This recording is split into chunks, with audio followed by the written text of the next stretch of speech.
L tu aku naik motor tu 4 tahun. So aku kena setiap kali pergi JPJ renew L. Okey. Tu. Mahal tak?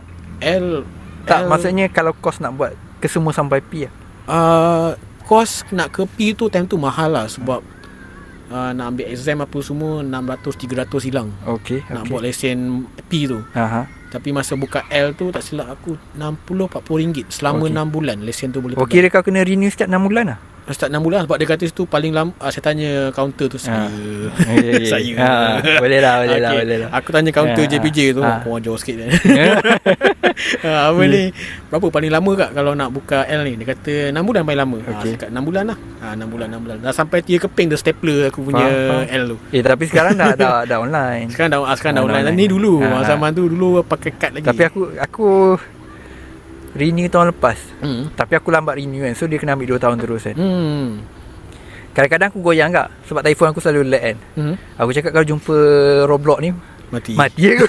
Mati. Tapi dia memang tak ada fizikal. Aku pun tak faham kenapa. Mungkin JPJ tengok patut consider bagi fizikal lah. Untuk yang tu fizikal tu sakatnya aku tak ada isu lagi lah. Sebab aku tak pernah ada isu which is aku kena tahan.